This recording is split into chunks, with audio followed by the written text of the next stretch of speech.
Members and guests, welcome. We welcome you today and every day to the People's House, the great state of California. A quorum is present.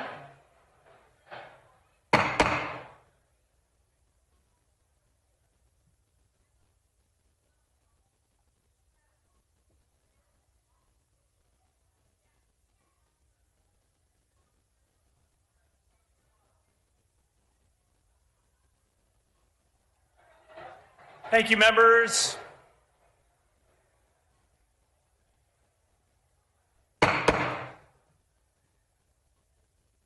We ask our guests and visitors in the rear of the chamber and in the gallery to please stand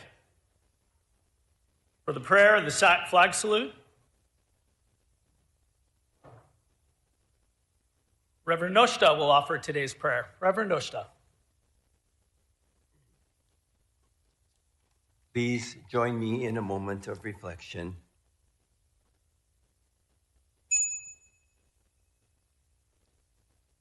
It is interesting, Confucius said, one who wishes to teach or to lead others should play music for 4 hours a day. It is also said that the historical Buddha would engage in solitary meditation for 4 hours a day. And also interestingly, the late Archbishop Desmond Tutu would begin each day with 4 hours of prayer. Whether it is playing music, meditating, or with prayer, these spiritual teachers encouraged the need to engage in calming self-reflection to help remain centered. In trying to play music, we naturally reflect on how we feel. It is impossible to play when we are angry or preoccupied. So too is it impossible to meditate or pray when we are upset, distracted, or unfocused. The greater the responsibilities of leadership, the more there is a need for deep and quiet reflection in each day. Remembering again the humility it takes to truly lead, let us all embrace our responsibilities of leadership with daily self-reflection. Whether it is with music, meditation, or prayer, self-reflection can help keep us focused and undistracted as we continue to try to set the bar of leadership high.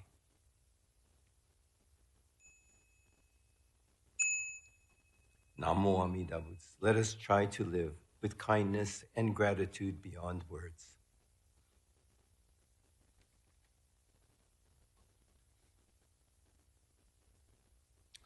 Members, we were all shocked and saddened to hear the news last week of the passing of Congressman Doug LaMalfa. He was a devoted public servant who will be deeply missed. We send our heartfelt condolences to his wife, Jill, his family, friends, colleagues. I ask that we observe a moment of silence for the Honorable Doug LaMalfa.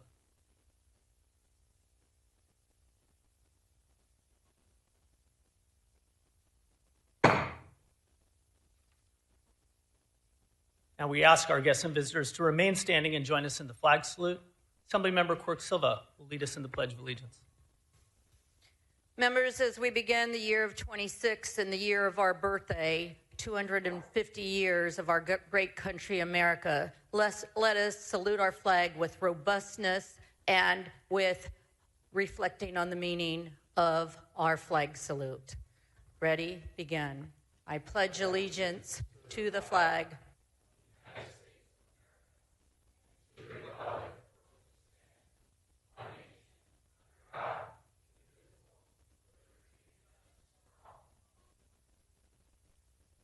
Without objection, let us recognize. Thank you.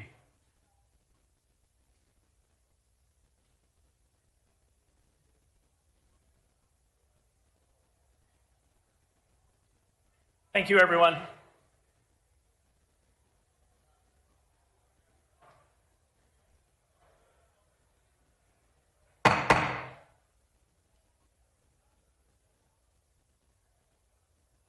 Thank you, everyone. Please take your seats. Quorum. Thank you, members. Let us recognize that we are on native land.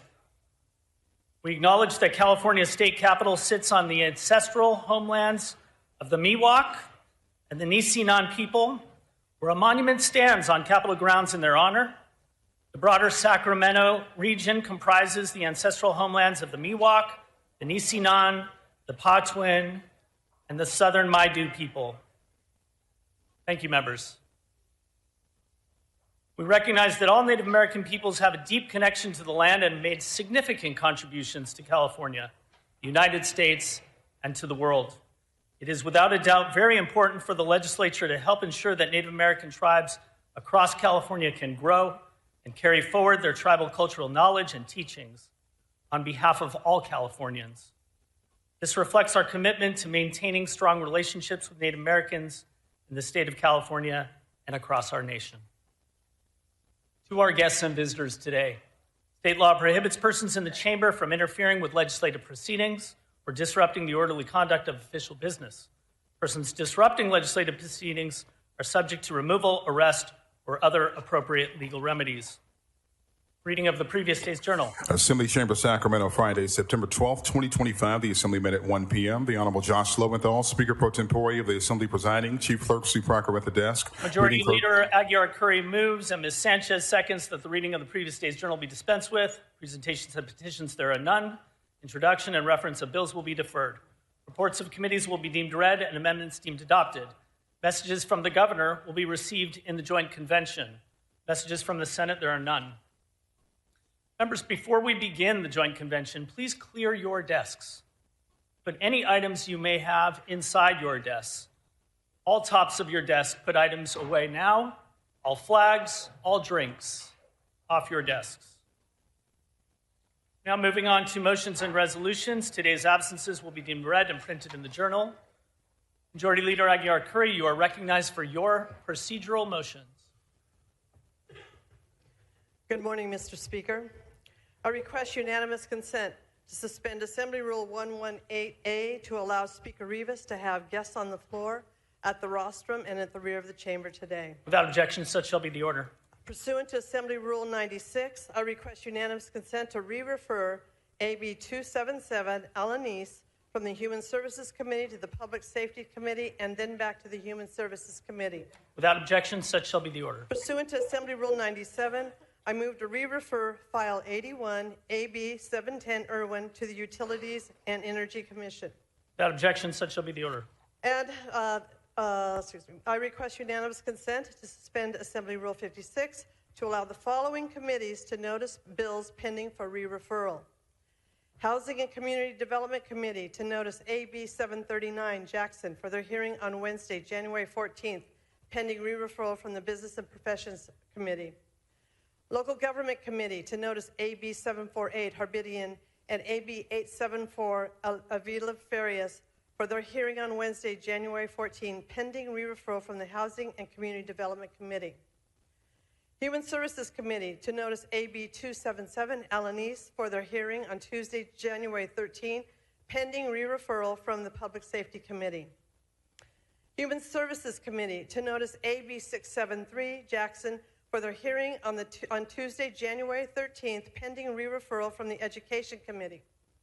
Water Parks and Wildlife Committee to notice AB 946 Bryan for their hearing on Tuesday, January 13th, pending re-referral from the Natural Resources Committee.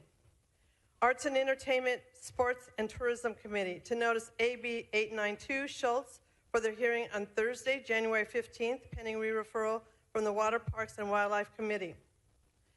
And for the Judiciary Committee to notice the following bills for their hearing on Thursday, January 15th. AB 501 Pappen and AB 871 Stephanie, pending re-referral from the Banking and Finance Committee. AB 634 Jeff Gonzalez, pending re-referral from the Health Committee. AB 1159 Addis, pending re-referral from the Privacy and Consumer Protection Committee. And AB 1382 Castillo, pending re-referral from the Business and Professions Committee. Without objection, such shall be the order. At the request of the author, I am giving a one-day notice to remove item A-20 AB 362 Ramos from the inactive file. Clerk will note. That objection, motions and resolutions are now concluded. Members, we are now going to recess the regular session as guests arrive for the joint convention.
We will now convene the joint convention.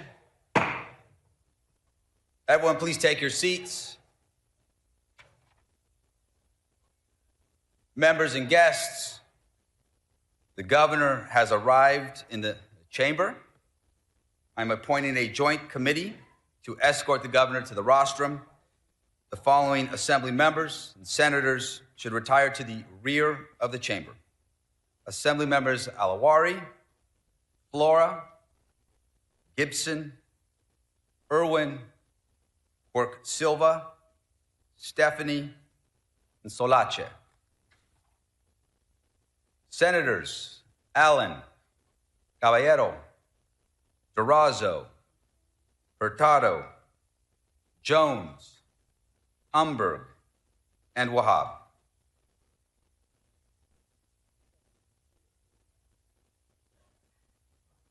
Members and guests, please welcome the 40th governor of the great state of California, the Honorable Gavin Newsom.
We have several honored guests with us today, so please join me in welcoming the first partner, Jennifer Siebel Newsom.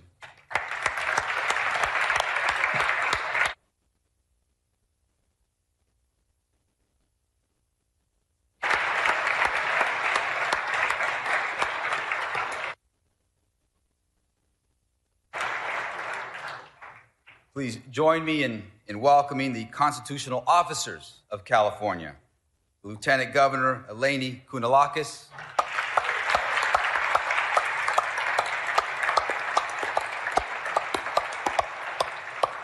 Secretary of State Shirley Weber,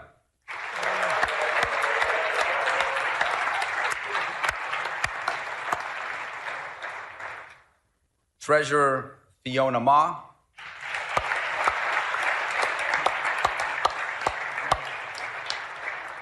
Attorney General Rob Bonta,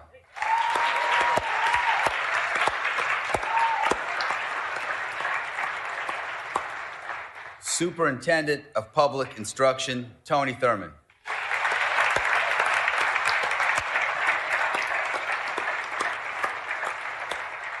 State Controller Malia Cohen,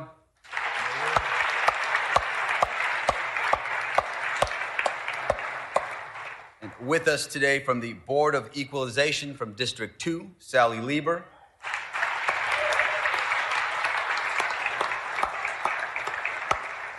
and from District 3, Tony Vasquez.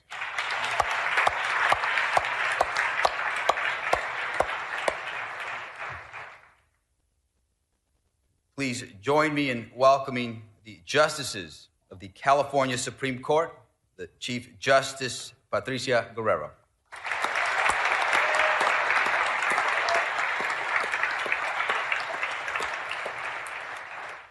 Associate Justices Goodwin Liu,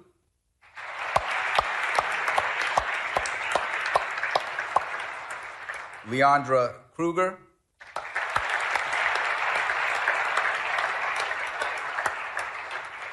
Joshua Groban,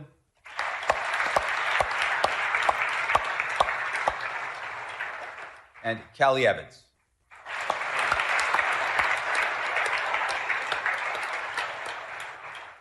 Also want to welcome our esteemed Consular Corps who are with us. And finally, welcome to all other distinguished public officials and special guests joining us this morning.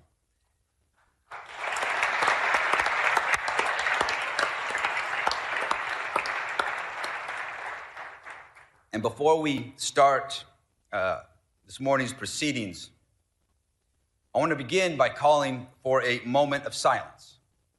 A moment of silence to honor Renee Nicole Good, a U.S. citizen murdered by ICE yesterday in Minneapolis, and for the countless immigrants who have been detained, who have been denied due process, and are being held without charge in deplorable conditions across our country. America is a nation of immigrants, and we are nothing without the rule of law. Please join me in honoring Ms. Renee Nicole Good and so many others suffering in these unprecedented times.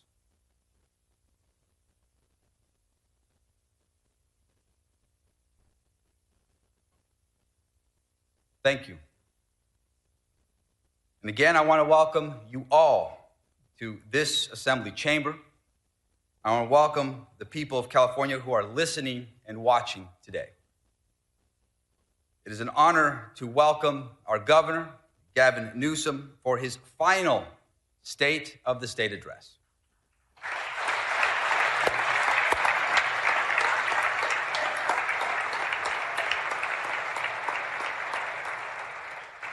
So, Governor, your bold, trailblazing leadership has strengthened opportunity, and it's helped shape California's future for generations to come. On behalf of everyone gathered in this chamber today, we extend our sincere gratitude.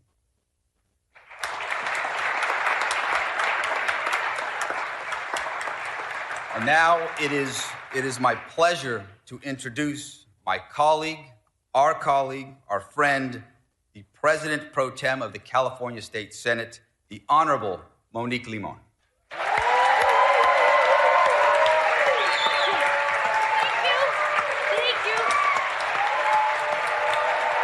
Thank you.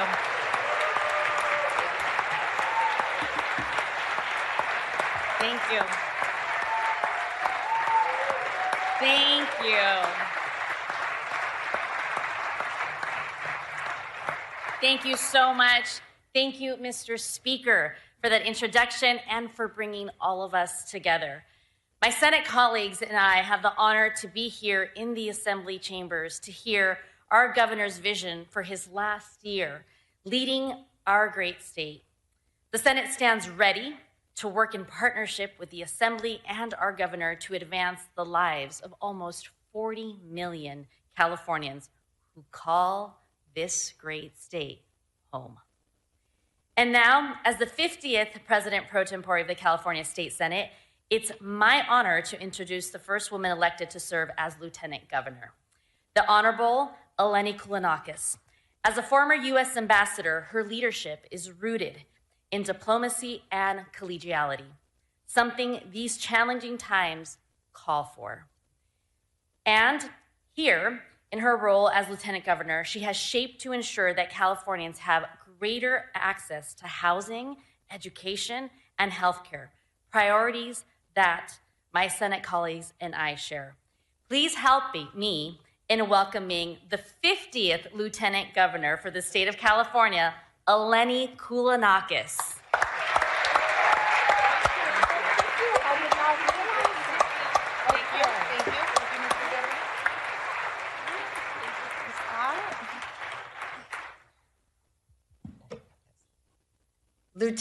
Mr. Speaker, Madam Pro Tem, members of the California Legislature, and all the guests with us today. 7 years ago, I stood in this chamber to introduce Governor Gavin Newsom for his first State of the State address. Back then, none of us could have imagined the scale of the challenges ahead or how dramatically they would test California and our system.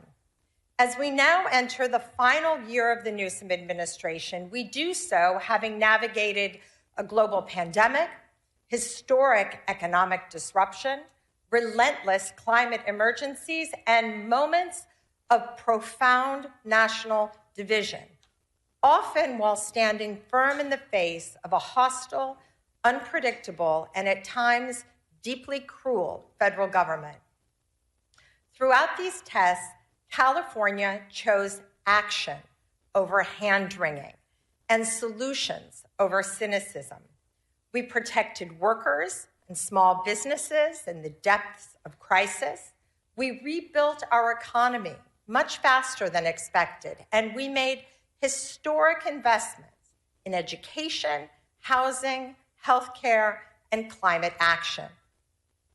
At a time when people across the country and around the world are questioning whether democratic institutions can still solve big problems, California's experience offers a clear answer. This morning's State of the State is not just a preview of the year ahead.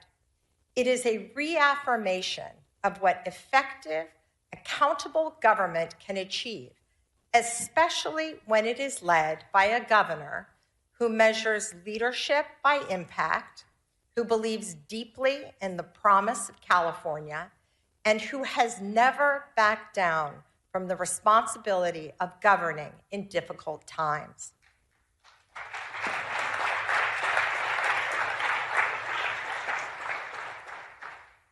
Governor, I'd like to also take this opportunity to thank you for the partnership you created between us and our offices. It is a rare accomplishment. And I am especially grateful for the trust you placed in me to serve as your representative for international affairs and trade. As a former United States ambassador, and as the members of the Consular Corps here can attest, California's role on the global stage has never mattered more. The world is quite literally watching. Ladies and gentlemen, the 40th governor of the state of California, Gavin Newsom. What number am I? 40? Aren't you? I don't know. I don't remember. I don't even remember. 40? I don't even know. All right, Quantum. Thank you. Thank you, everybody. Thank you. Thank you, everybody. Thank you, Madam Lieutenant Governor. The Speaker, I'll pick up on your remarks to the person who should be given the State of the State based on your reaction, our new Senate Pro Tem. My gosh. What is that? Clearly still in your honeymoon phase. You're going to enjoy it. I'm just saying. By the way, I was looking for some response from some of the folks over here on the right. When the Speaker said this is his last State of the State, I was assuming DeMaio would look up and maybe applaud or something. So hopefully a few of them are shaking their head. They're looking forward to this. The sad thing for you, you're going to have to endure about 45 to 50 minutes of this. And I say endure because we're all in this together, including myself. The reason I've been back here in a few years is, as you know, I have no problem speaking, and perhaps, sometimes a little more long-windedly than people like. But when it comes to the written text, that has never served me well. I did a little children's book a few years back that sort of exposed the truth, the ugly truth about my challenges with reading. I'm not shy or, embarrassed about my 960 SAT score, but I am a little bit about my inability to read the written text. And so it's always been something that I have to work through and I'm confronting. And so I say that with grace. I say that with the humility that's at hand today. And I also say that in the spirit, as I said, of what the Speaker was saying. For some of you, it may have been a little jarring what he said. For others, it was more than appropriate. It's the stress that many of us are feeling, the stacking of stress in that journey the Lieutenant Governor is talking about over the last 7 years. And I don't think we've given ourselves the kind of grace that we deserve. We never had time to really reflect on everything we've been together. Last time I talked here was 2020. And all of a sudden, everything was virtual. And we came right out of that, and the social unrest, supply chains, inflation, all this stacking of stress. And so I'll try to reflect some of that in my comments today. I'll say things that may be piercing to some of you, but it's not intended to demean, it's not intended to divide, but I'm speaking from my heart. I'm saying what I think, again, with the grace and humility to know that I am constantly a work in progress. I'm learning on this job, 7+ years in, learning every single day, and proud in closing as I jump into the speech of all of you and all that I've learned from each and every one of you, each and every one of you, regardless of your politics, regardless of your faith, regardless of where you live and who you voted for. I just want to express gratitude to every single person in this chamber, every single person that shaped who we are today and what this state represents, not just today, but tomorrow. But first, I appreciate it.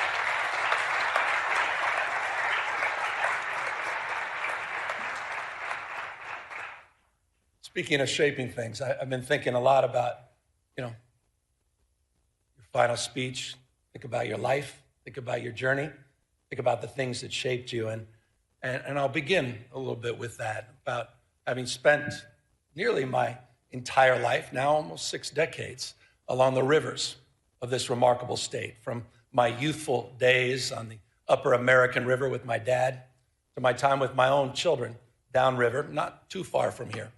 Those rivers that have shaped the story, not only my life, but shaped the story of California, a sense of place, from native people shaped by these rivers to men who extracted riches from their silt. The shout shout of Eureka, Eureka. When the madness began, fortunes were made, fortunes were lost, time over and over again. Farmers who worked the soils nourished by those rivers, settlements that turned into towns, towns that turned into thriving American port cities, industries in our state flourished. Through 2 world wars, a Great Depression, and social upheaval, booms and busts, California endured. California thrived. And the rivers, they kept flowing. For 175 years, California has been a marvel of invention and reinvention, disaster and recovery, grit and ingenuity. We've found ways to build the future over and over. But today, that spirit is being tested. We face an assault on our values unlike anything I've seen in my lifetime. The federal government, respectfully, it's unrecognizable, protecting the powerful at the expense of the vulnerable. Their credo seems to be about fear, fear of the future, fear of the stranger, fear of change. In Washington, the president believes that might makes right, that the courts are simply speed bumps, not stop signs, that democracy is a nuisance to be circumvented, secret police, businesses being raided, windows smashed, citizens detained, citizens shot, masked men snatching people in broad daylight, people disappearing, using American cities as training grounds for the United States military, purposeful chaos emanating from 1600 Pennsylvania Avenue, shifting a tax burden from the wealthy, from billionaires to small businesses, ranchers, farmers, and the middle class, lining the pockets of the rich, crony capitalism at unimaginable scale, state capitalism, self-dealing, profit-making, not policy-making, rolling back rights, marginalized communities, rewriting history, censoring historical facts. Their politics, of some twisted nostalgia about restoring the dynamics of a bygone era. None of this is normal. And it's important to remember at moments like this, the greatest tragedy is not, as King said, the clamor of bad people, but it's the appalling silence of so many good people.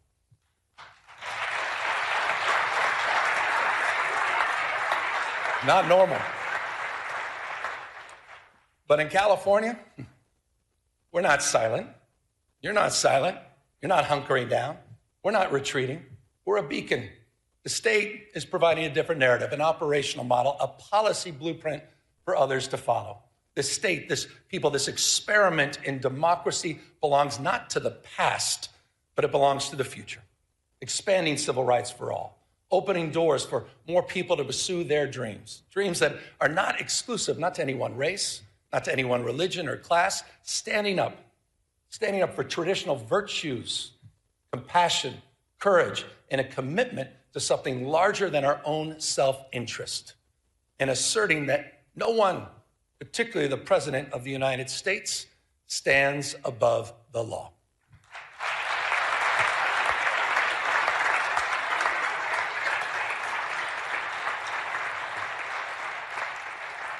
We've gone to court. We've gone to court to protect our people, pushing back against this executive overreach. 52 lawsuits have been filed, funded by you, by the way, in the special session that all of you led. And as a consequence, point of pride for our Attorney General, as a consequence,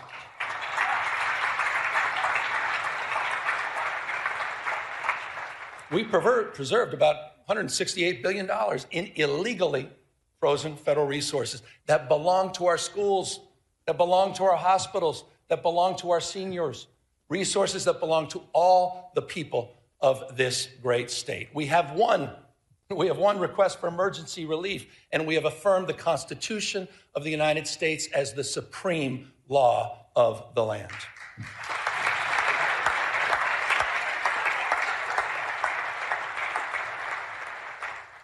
I say this with respect, but mindful. But Mr. President, you can't cut off critical food assistance for millions of people. You can't send the military into American cities without justification. And you cannot cruelly and illegally cut off funding for medical research, homeland security, or disaster response. That is wrong. That is wrong. And you have all stood up. You have all stood up. Our Attorney General has stood up. Our Speaker has stood up. Our Pro Tem has stood up.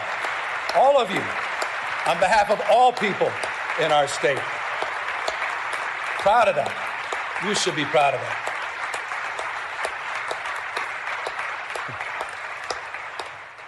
Well, I'm not naive, you know. If we're going to keep the faith of the California spirit, we got to do more than just resist what is wrong. We got to keep building what's right. We're not defined, we all know this, we're not defined by what we're against, we're defined by what we're for, opportunity and dignity, derangement syndrome. Look at this state to tear down, try to attack all our progress, but we know the truth. California's success is not by chance, it's by design. We've created the conditions where dreamers and doers and misfits and marvels with grit and ingenuity come to build the impossible. We became a destination for the world's first-round draft choices, the best and the brightest who come here from all over the world for riches and new beginnings. And I'm not just talking about the tech CEOs and the founders in Silicon Valley or the producers and writers in Hollywood. I'm talking about the mechanics in Modesto, the farm workers in Salinas, and the police officers in El Centro. That's what we do, first-round draft choices. No state, simply no state in America that contributes more, none, to the American greatness. No state builds more ladders to success or sees around more corners. The biggest manufacturing economy constructed here. The most productive agricultural economy grown here. 18%.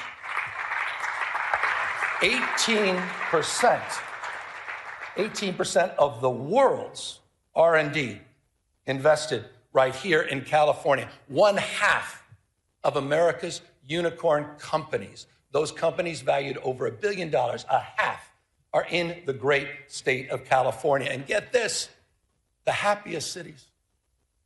Right here in California, you know who you are. Fremont, San Jose, Irvine, San Francisco, and San Diego, consistently the most happiest places on earth. In your state, I think that matters. And it's interesting, isn't it? Those cities, they have so much in common, don't they? And that's proximity.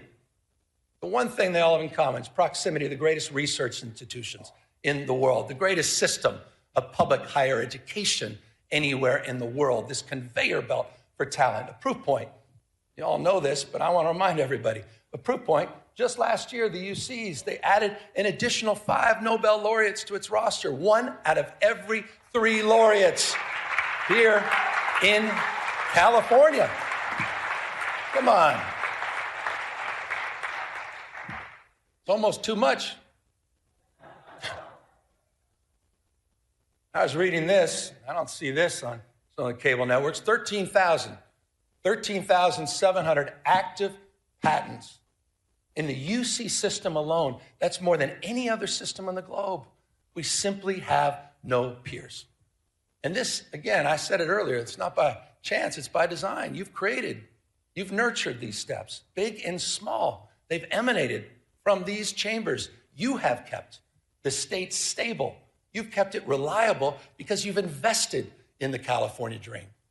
Just last year, building that framework, we worked together to unveil the first concrete economic development blueprint in California's history. It wasn't top down, it's bottom up. It's region by region. Some 10,000 people, remarkable number, participated in the development of this plan. We call it Jobs First. 13 economic and workforce development plans aligned to the universities, aligned to our trade schools. It's a plan that reconciles the macroeconomic story of the world's 4th largest economy, $4+ trillion a year, with the microeconomic reality of 40 million people living here.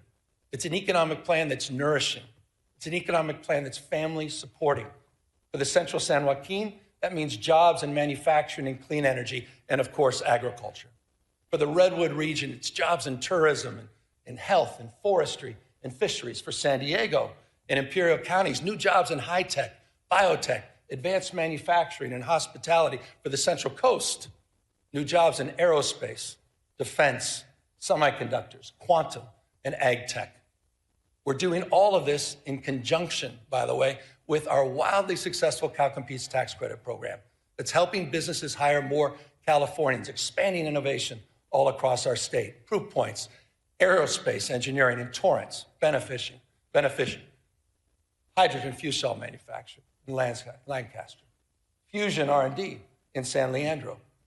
And in Kern County, this is interesting, in Kern County, Mojave, it's the first steel mill built in California in half a century. That's interesting. By the way, and I'm going to get to the budget in a second, but this is a little bit of a preview. By the way, I'll be requesting all of you, with your indulgence in tomorrow's budget, that we reauthorize. I'll be asking that you reauthorize our tax credit program for an additional 5 years. It is working. You know what else is working?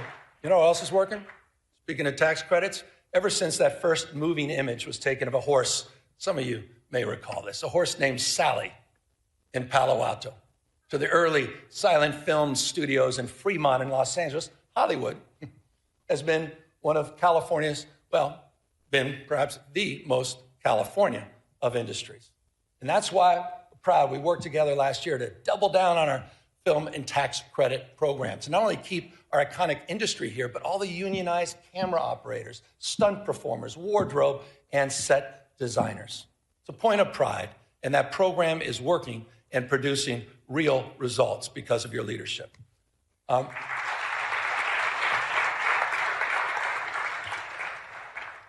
as we support our proud past, we also need to make investments in our economic future. We're defining the next decade and beyond through robotics and fusion and space and quantum and artificial intelligence. And speaking of which, I understand it goes without saying that no technology holds more promise, also and more peril to jobs, our economy, to our way of life than artificial intelligence. Bottom line is the tech genie's out of the bottle. The question is not whether change is happening, it is.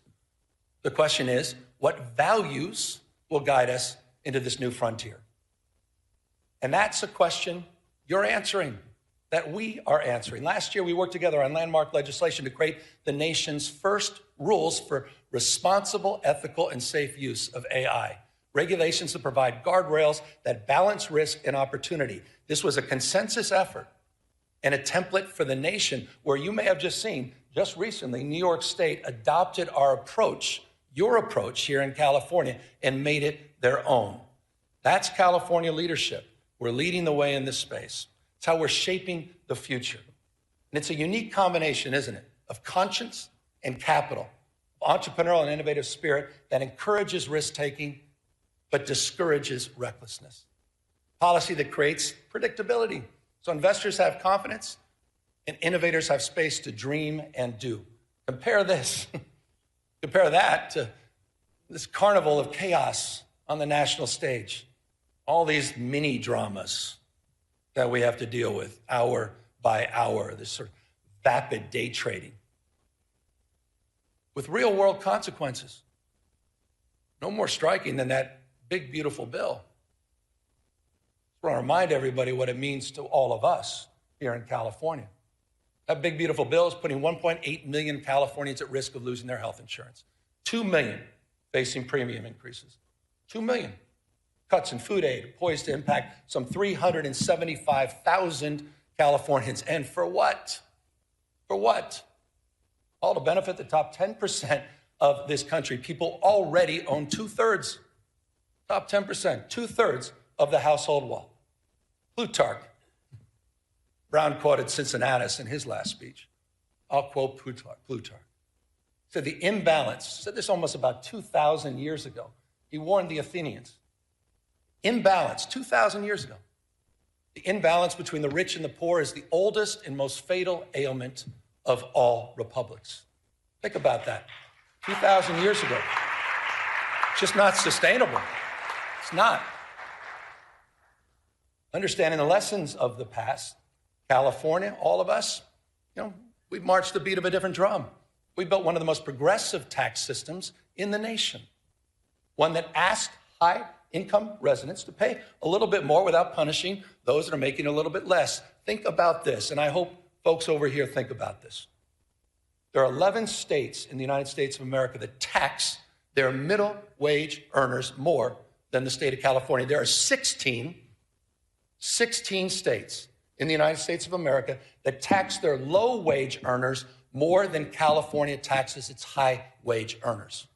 So the question to all of you, who are the high tax states? Just consider Texas. Just consider Florida, the two most regressive tax states in America. They're hammering their low-income earners. They're hammering them more than their wealthiest. Who are the high tax states? California stands for fairness. And by the way, it's not just in our tax code and our tax policy in more ways than one. And that's why I was proud. I was proud to work with all of you last year, proud to work with the legislature to raise the minimum wage for fast food workers in this state to $20 an hour. And also, that's a point of pride. And how about those healthcare workers, the highest minimum wage in the United States of America, working with you at $25 an hour? But there's some of you probably thinking, no, well, that's just too bad. We should be like Alabama, maybe South Carolina, maybe like Tennessee. 20 states now across this country that keep their minimum wage at $7.25 an hour. Come on. Hasn't been raised in nearly 2 decades, the federal minimum wage. Try to pay rent, try to raise a family, try to pay for an education on $7.25 an hour. Comes down to a simple question, doesn't it? Who do you stand for? Who do you stand for? Do you stand for the rich and the powerful, the most well-connected? Or do you stand for bus drivers and janitors? Do you stand there with special education teachers that are working overtime to support and raise their families? Who do you stand for? Who do you represent? It's reflected in our values. I mean it. We have to answer that question. The good news is you're answering that question. Point of pride.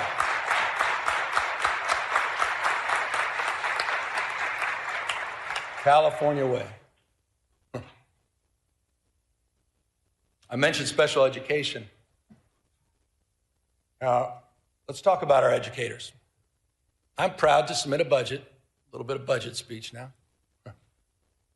I'm proud to submit a budget tomorrow that has the most significant investments in California's education history. That's a fact. That's happening tomorrow. But this may interest some folks, what I'm about to say. It will be a general fund budget of $248.3 billion. But this is interesting. You may want to write this down. It includes revenues that are $42.3 billion higher than we forecasted. $42.3 billion higher. Why? Why? Because our economy's growing. Our population's growing.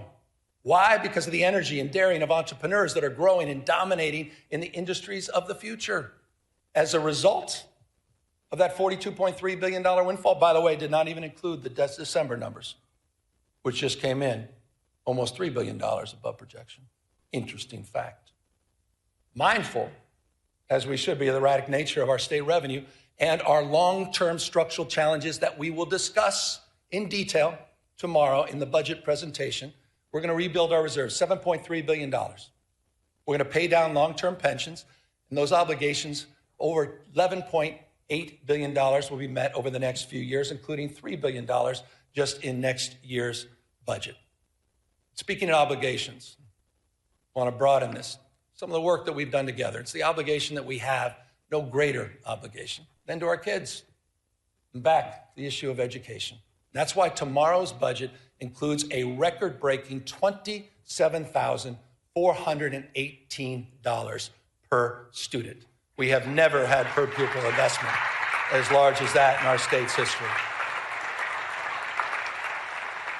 It's also a budget We got to celebrate our wins.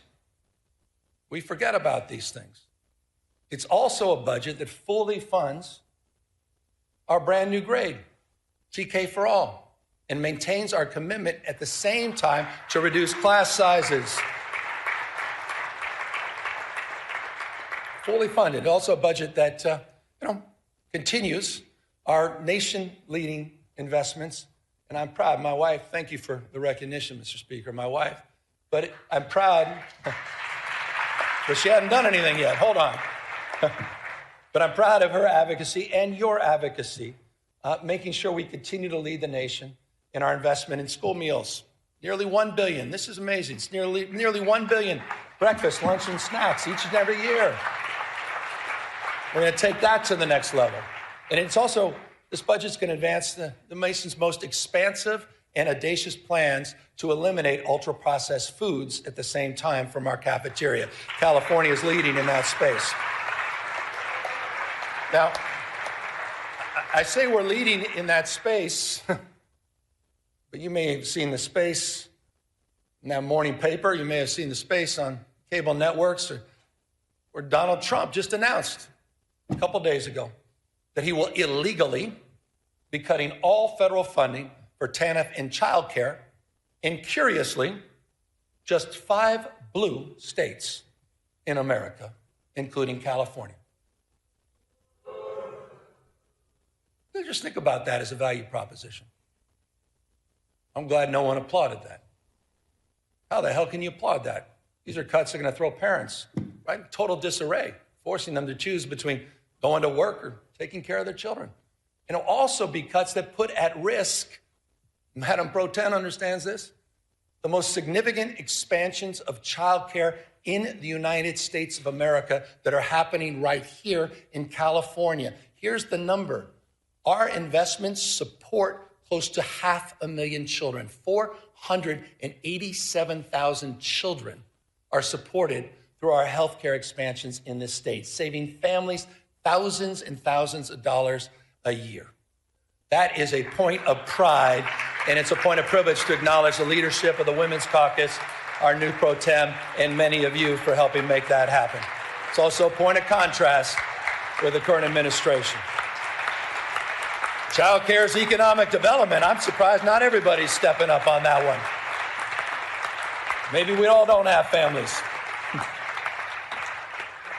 I'm a dad. I appreciate child care.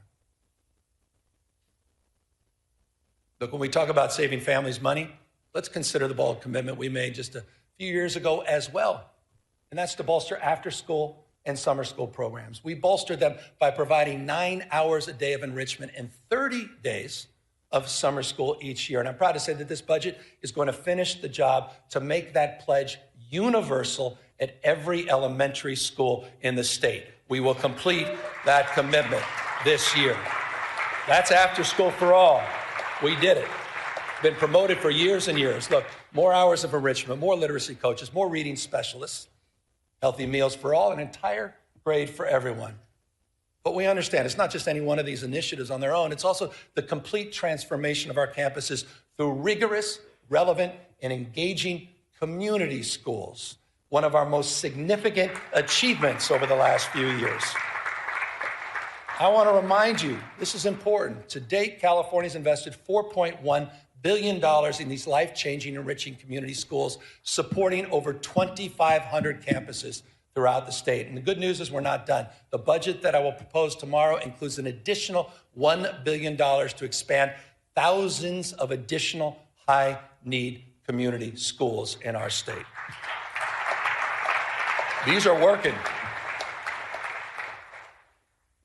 These investments are working. These investments are paying off. Just this year, this may have gone lost in all the noise, but just this year, we've seen improved academic achievement in every subject area, at every grade level, in every student group, with greater gains of test scores for Black and Latino kids. That happened, and that's happening in California's public educational system. And it's a point of pride. It's a point of pride that those gains are particularly pronounced in Los Angeles, the nation's second largest school district. I just want to say this to the teachers, the classified employees, and to the parents of LA Unified School kids. You should be very proud of your progress you're making, particularly proud of your leader who's here, the Superintendent of Public Education, Alberto Cavallo, who's here with us today, who's just been doing a remarkable job. Alberto, I appreciate you coming all the way up from Los Angeles. And just so you know, he's only been here a few years, but under his stewardship, the district is outpacing statewide progress. They're exceeding pre-pandemic levels in every category and reaching, get this, the highest levels recorded since the current state assessments were launched a decade ago. Under his leadership, that's happening in the nation's second largest school district. I say this all the time, you're nothing but a mirror of your consistent thoughts. Whatever you focus on, you'll find more of. And I don't think it's such a bad thing that we start focusing on what's right in terms of the investments we made and the return on the investments that we're experiencing. And the superintendent, I assure you, he's the first one to say and acknowledge that we have a lot more work to do. With that, we also have some reforms that I think are long overdue.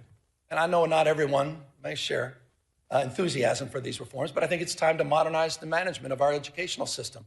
So the budget I'll be submitting tomorrow proposes that we unify the policymaking by the State Board of Education and the Department of Education, which I believe will allow the State Superintendent of Public Instruction to align our educational policies from early childhood through college much more efficiently. I believe that's important and long overdue reform. Speaking of long overdue, I thought we all made the right decision about getting rid of cell phones last year in public schools. I think everybody can agree on that. And if you don't agree, you're not a parent. Every parent understands this. Our kids are increasingly more anxious, more addicted, less free, less happy, because so much of their lives is lived online. So much of their lives have become performative, right? Measured by external validation, likes and followers. We're watching the spiritual health of our young people erode, quite literally, erode in real time. The vital conversation about what to do, that's played out here disproportionately in these chambers for well over the last decade. So I'm proud. I'm proud of all of you. I'm proud of California's leadership, leading the nation in kids' online safety, thanks to laws that you've passed, including many that I had the privilege of signing just last year on age verification, on chatbot safety, on parental controls. But recently, you saw the headlines. You may have reacted, some of you a little bit more than others, to some of those headlines in Australia. Started making you think, are we doing enough? Can we do more? And so the consequences of getting it wrong, you all understand, it's too apparent. Depression, social isolation, some cases, even marginal radicalization, if you think I'm overstating it. What's going on with our young men? What's going on with our boys? Not just online, but also offline. And forgive me for this. I paint a tougher picture, but I thought it was important. You walk into a morgue, you see 5 young people who may have taken their life by suicide. 4 are men. Boys are 14 times more likely to be incarcerated. Boys, 3 times more likely to die from an overdose, twice as likely to be homeless. 1 out of 7 men don't even have one friend. Half, this is interesting, may not be surprising to some of you, half of young men have not even asked a woman out on a date in person. Men are struggling. Boys are struggling. The good news is we're responding in this state. I was proud to recently issue an executive order that, among other concrete actions, creates a new service challenge. We call it the Men's Service Challenge. We're calling on 10,000 young men to step up as tutors and mentors and coaches and leaders in their communities. I think that's important. We need more young men. By the way, I saw my wife. She was kind enough to stand up. This is not an ad.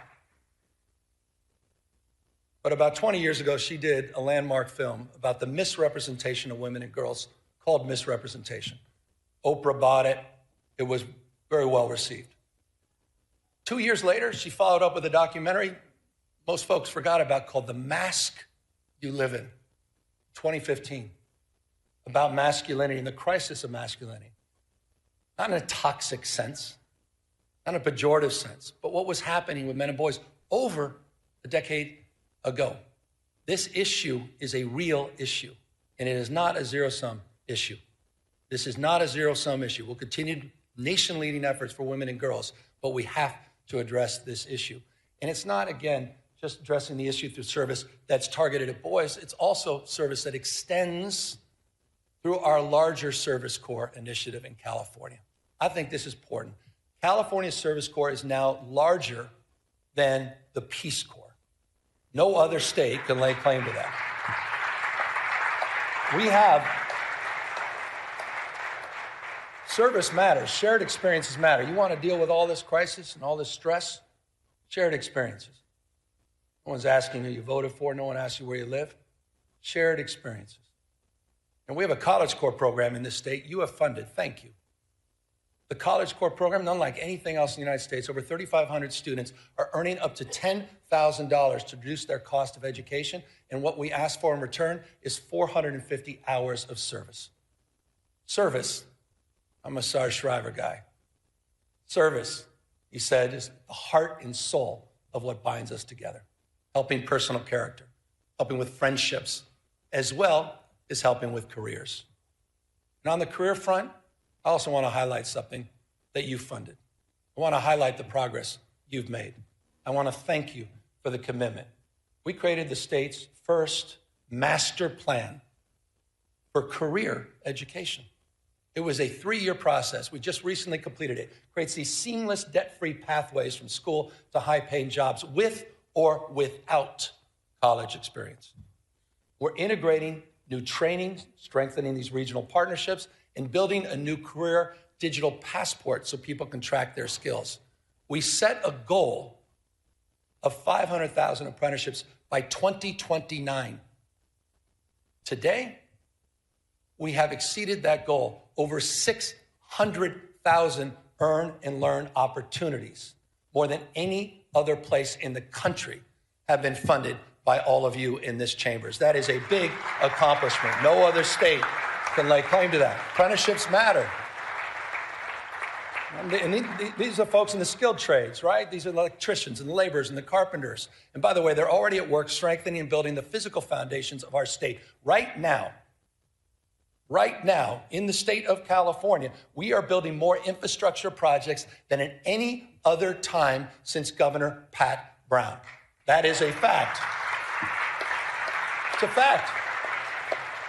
And by the way, we've got a website called build.ca.gov.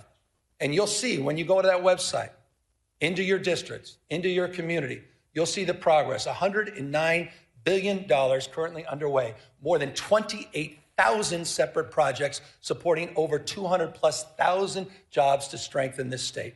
Environmental restoration, energy projects, roads, bridges, water, power, rail, ports, broadband, which are getting done for rural communities. Sites Reservoir, the first above-ground water storage in half a century, as well as the world's largest battery and solar storage project, 2,300+ megawatts in Fresno County, all moving forward, but also moving forward under California's new fast-track permitting authority that you authorized 2 years ago. Getting it done and getting it done faster.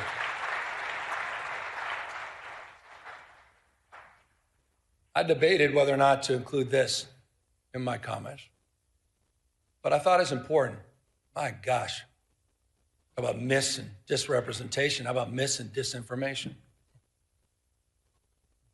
Pick up on permitting, fast tracking. You know, we're also laying tracks. Laying tracks in the nation's first high-speed rail system.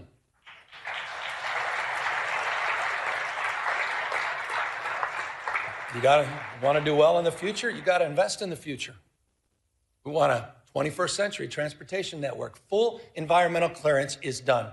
We built over 50 major structures. More than 60 miles of guideway have been completed, ready for immediate track lane in the Central Valley. 2,000 270 parcels in right-of-way have been procured. Full electrification, ask the folks in the Bay Area, they understand this, full electrification of 51 miles of tracks for Caltrans, which is allowing people to move more quickly and more efficiently. We're connecting some of the fastest growing places in our state, and I'm proud of this. I'm proud of Fresno.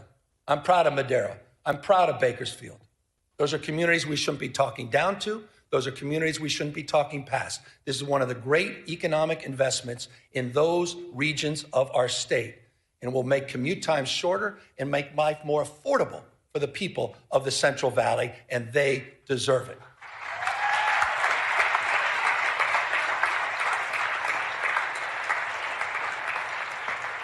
By the way, affordability, it's not a word we just discovered. Certainly not a hoax. So just briefly, here's the way we think about it. I think the way most of us think about it, it's not just one issue. It's a stacking of many, many issues on top of each other. But the one issue that impacts more things in more ways on more days, pretty self-evident, cost of housing. It's really California's original sin. For decades, it's true. For decades and decades, the California housing reforms have been sort of notable for delay, often even denial. That said, a few years back, we got to work. In 2019, we passed the strongest statewide renter protections in the United States of America. We did that together. In the past few years, we have enshrined the most consequential housing reforms in our state's history. Just last year alone, and I'd have to name check about 20 of you. Scott Buffy among many, but I'd probably lead with those two. I was proud to sign 61 housing reform bills, clearing away regulatory thickets, forcing local governments, often resistance, to get in the game, and modernizing our environmental review. But we obviously have more work to do, and this year, I hope we can work together, legislature, to focus on the cost of construction, focusing on utilizing new building methods and new technology that are worker-centered reforms that must bring our brothers and sisters in labor along with us. We have that opportunity this year. Build on that. There's another area that also requires our I think, urgent attention, and that's the institutional investors that are snatching up homes by the hundreds and thousands at a time. These investors are crushing the dream of home ownership and forcing rents too damn high for everybody else. And I just humbly submit, I think it's shameful that we allow private equity firms in Manhattan to become some of the biggest landlords here in our cities in California. It's time to tackle that issue, and I look forward to working with all of you to address it.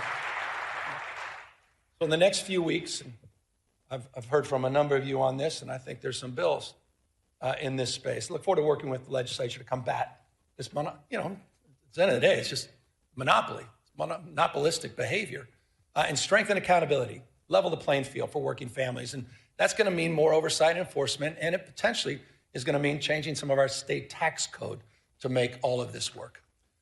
Look, Malia liked the word tax. Housing is just one component. Housing is one component on this stack of affordability challenges that we face. And that's why our stack of solutions has included more than tripling the earned income tax credit in this state and providing some $7.6 billion back into the pockets of people since 2019. We've created the Young Child Tax Credit, the Foster Youth Tax Credit, new programs that we created together. And I'll remind you, we increased paid sick leave and paid family leave, allowing eligible workers, this is important, just went into effect, to receive up to 90% of their wages while they're raising and supporting their families. Few states in America are doing that. Through all of these programs, through all of these targeted tax credits, these rebates and program expansions, the average California family now saves $18,000. Not insignificant, $18,000. But I also am mindful and recognize that the new cost of eggs is now your energy bill. The number one driver, by the way, number one driver of your increased energy bills over the last decade has been the cost of hardening our infrastructure and other wildfire-related costs.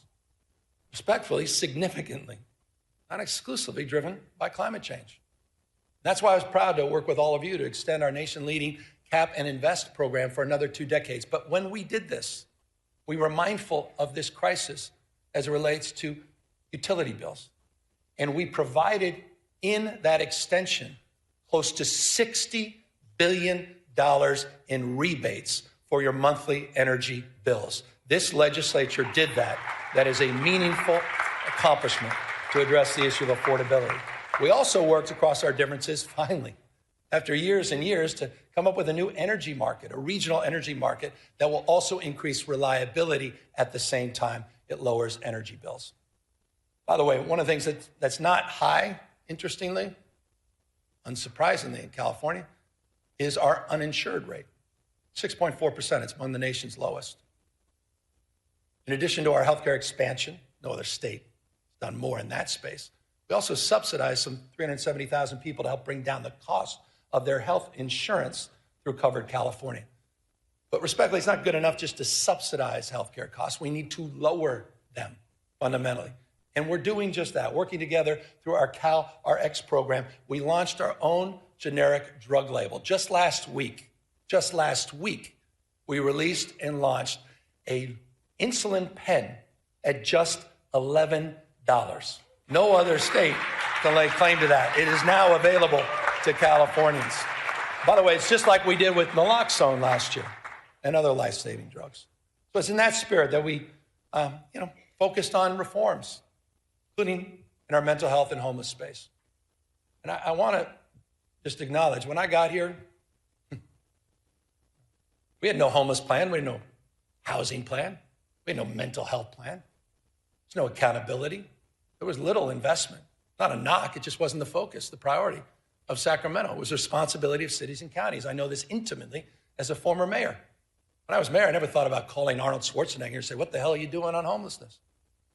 Wasn't even in my consciousness. It was responsibility exclusively of cities and counties. That has fundamentally changed. We crafted new statewide programs. Just think about this. Don't forget about it. You funded Home Key. You funded Project Room Key, that together have taken, quite literally, PolitiFact this, 72,000 people off the streets by converting hotels and motels and other properties into long-term housing. And by the way, we're seeing results. We're seeing results. Early data just compiled. You may have seen this. We just released it. Early data shows, and this is the important number, unsheltered homeless, that the number of unsheltered homeless in California dropped almost double digits, 9% last year in 2025. It dropped in the state of California. First time in over a decade and a half that we can lay claim to that. LA down 10.3%, Riverside down 19%, Contra Costa County down 34.8%. And I'll remind folks, by the way, you think this is unique to California. Overall homelessness in the United States of America went up 18.13% last year. California, 2025, unsheltered homeless, 9% reduction. First time in almost 2 decades. So the investments are paying off, and of course, it's not good enough, particularly for those living on the streets, self-medicating with drug and alcohol addictions, those suffering from bipolar disorder, schizophrenia, and paranoia. But because of your leadership and new tools to address this issue, we've modernized California's landmark conservatorship laws for the first time in over half a century. You created Care Court, a new legal framework to connect people with untreated psychosis to court-ordered services and housing. And the California voters, they did their part. They supported Proposition 1 with a passage in 2024, $6.38 billion. Here's a brief update for folks that just think this is all going to go away on its own and we don't have to make investments. In just 18 months since the voters approved that program, we've already approved 70% of the new treatment beds and slots that were promised under Prop 1. It's the fastest distribution of bond money in California's history. The fastest. 4,000, here's a numeric, 4,236 new locked and unlocked mental health beds, 18,875 new outpatient beds. It's a big deal.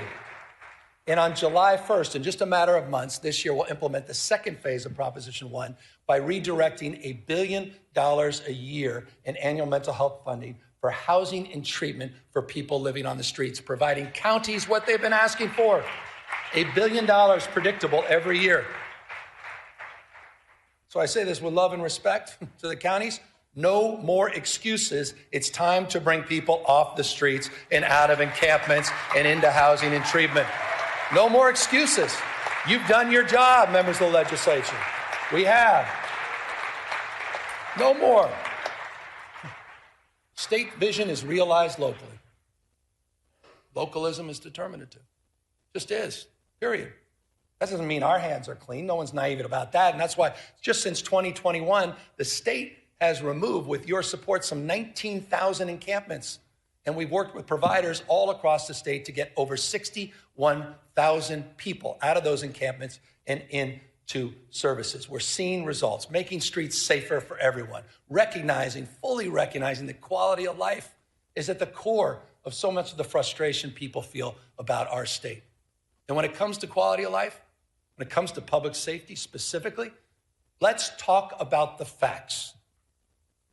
For the first time in California's history, you stepped up, did something we've never done in the past. You provided grants to police departments, prosecutors, to combat organized crime, retail theft, and hold criminals accountable. You provided $267 million to 55 local law enforcement agencies. We deployed crime suppression teams. We deployed them in Bakersfield. We deployed them in San Francisco. We deployed them in San Bernardino, in Oakland, and recently, because of the tragedy, the shooting in Stockton, we deployed them there. We're supporting local law enforcement. We're also supporting, with the help of the California Highway Patrol, a force that's been bolstered by the addition of 1,000 new officers. And here are the results. Here are the results. We have seen double-digit decreases in crime overall in the state of California. Property crime. Property crime down, aggravated assault down, car theft down, burglary down, robbery down, violent crime down. California cities are seeing record low homicide rates. Oakland, the lowest homicide rates since 1967. LA, the lowest since 1966. My old town, San Francisco, they're going to have to update their talking points, aren't they? My old town, San Francisco, the lowest homicide rates since 1954. 1954. Okay. Again, we got more work to do, but to those with that California derangement syndrome, I'll repeat, it's time to update your talking points.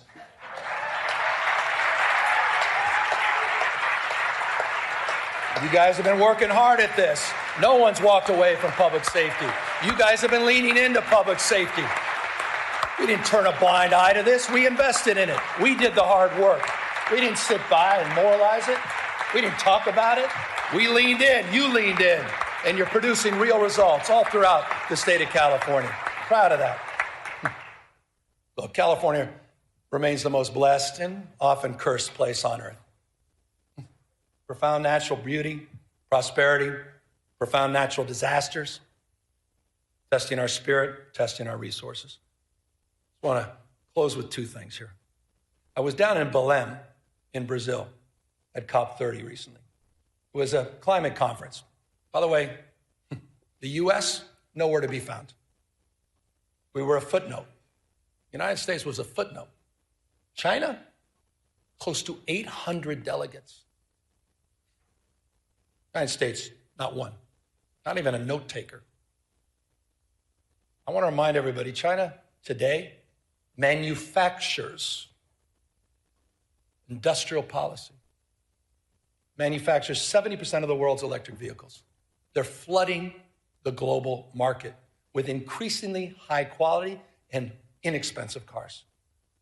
And I just want to say this clearly. So it explains a little bit about our rationale. This is not about green power. This is about economic power.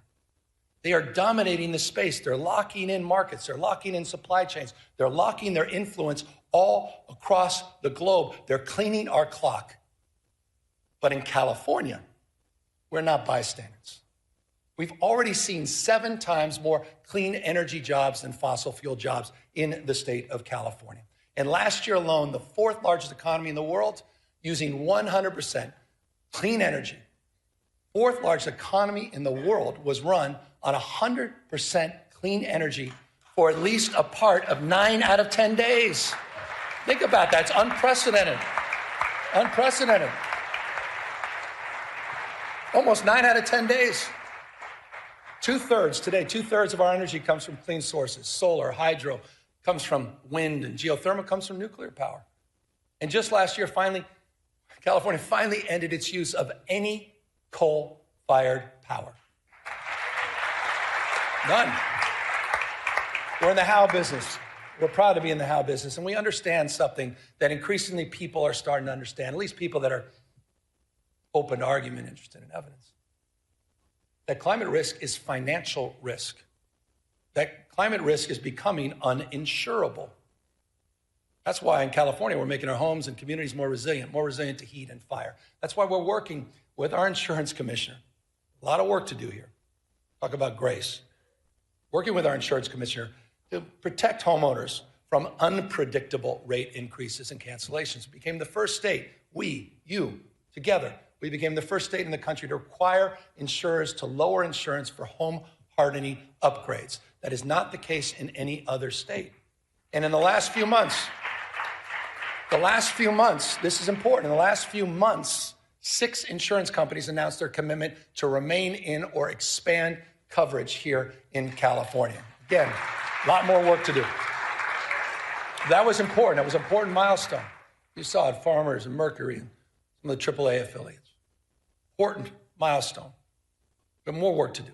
Fully implement the commitments we laid out in the sustainable insurance strategy, and more work to do to hold insurance companies accountable for meeting their obligation to insure in high-risk areas throughout the state of California.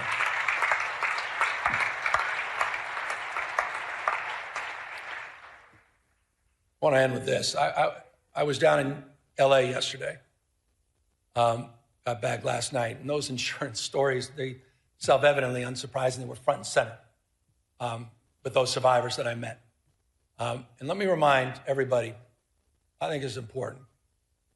I want to remind everybody what happened a year ago. Put it in perspective. Between January 7th and January 22nd, 48,000 acres burned, the size of 3 Manhattans. 3. Communities torn asunder, Palisades, Altadena, Malibu, Pasadenas. Fires took the lives of 31 people. 31. Destroyed 16,000 structures. On the sober anniversary, it's not only right that we honor the lives lost, but we also honor the lives of some of the remarkable heroes and leaders, the first responders and firefighters that faced unimaginable conditions.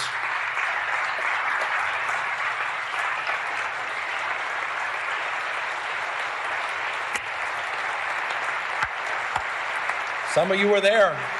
You saw it.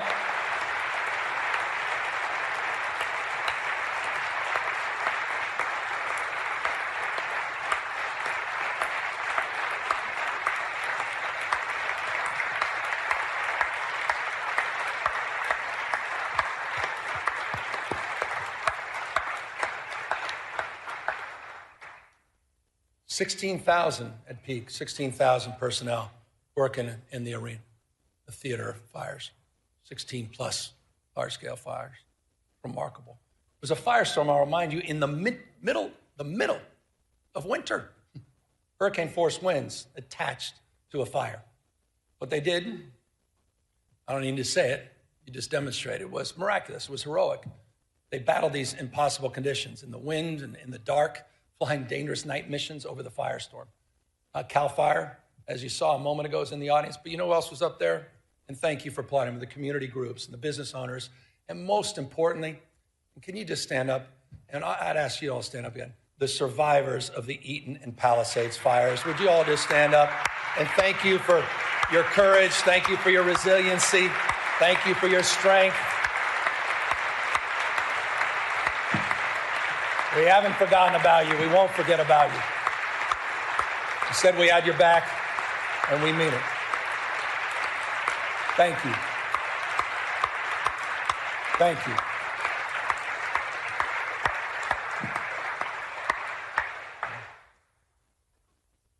It's always difficult sometimes to talk about this because we were in roundtables, Jen, members of my administration yesterday talking to survivors, and it's called comfort when you say we have the fastest debris removal in U.S. history, which is true.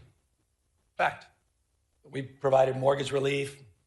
You provided $2.5 billion of grants and funding. I've signed 27 executive orders.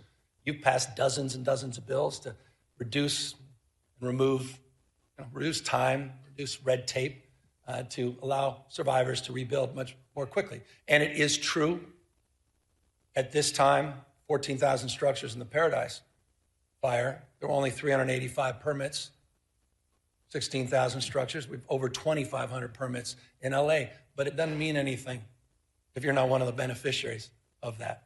And so we recognize that it's not good enough. And it's not nearly good enough. And that's why we need to do more to turbocharge the efforts to rebuild these communities. And that's why I'll be asking you, and it's in the budget we'll provide tomorrow, to focus on a new rebuilding fund that will help close the gap. This is the biggest challenge. Close the gap between insurance payouts and the cost of rebuilding. This will help get survivors back in their homes much, much faster. But I'd be remiss. Contrast these efforts with the President of the United States. Been a year. Contrast these efforts to Donald Trump's. His complete failure to act. He's even refusing to send a disaster recovery request to Congress of $33.9 billion. By the way, that request supported by every member of the California delegation. Every Democrat, every Republican. We lost someone I thought was a wonderful human being, Doug LaMalfa. I was engaging with him on water policy just last week. Doug had our back. Doug was there in the first round. Doug met with us. Doug said, we don't play politics with this. It's time for the President of the United States to act like the President of the United States, all the United States of America, to fulfill his promises that he made, to deliver for the people of Los Angeles. It's time for the President of the United States to do his job, not turn his back on Americans that happen to live in the great state of California. He was there. We were there for you in Paradise.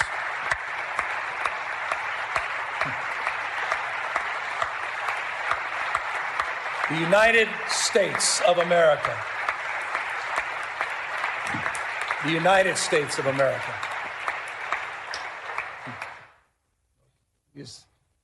No doubt these are challenging times. It's not just because of the fires, not just because we get to the federalization of the National Guard or the assault on our democratic norms and institutions. And yet, I think it was one of our finest. Because hardship doesn't merely wound us, it reveals us. The story of California has never been a story of ease. It's a story of effort, strengthened by trial and enlarged by the people who refuse to give up on one another.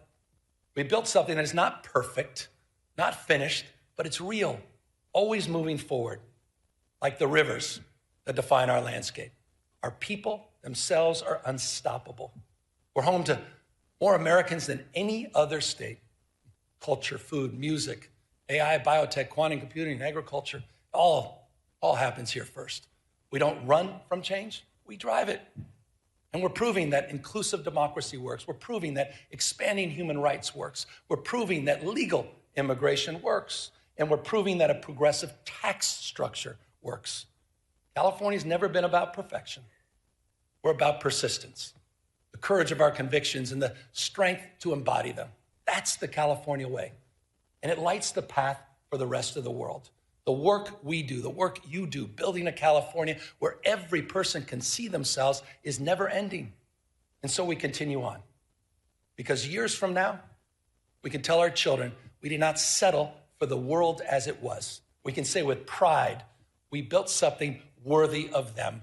We built the future. Thank you all very, very much. Thank you to this legislature for your remarkable leadership. Thank you.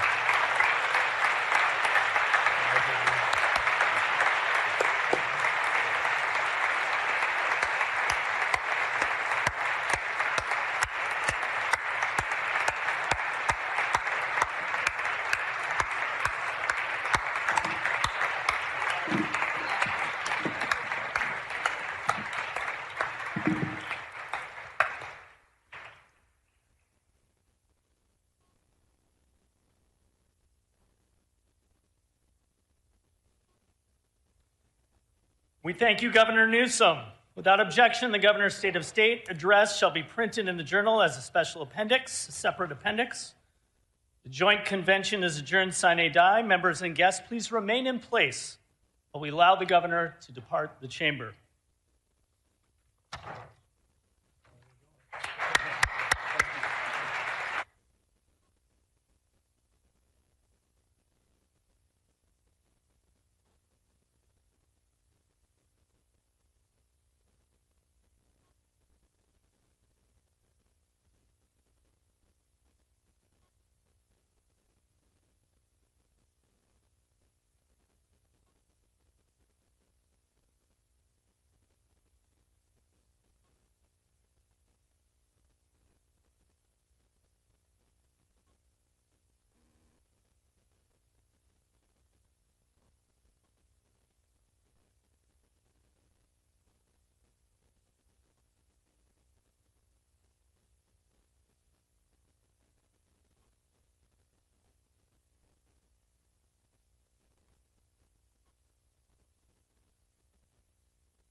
Okay, this will just be a moment, everyone. We are back in regular session.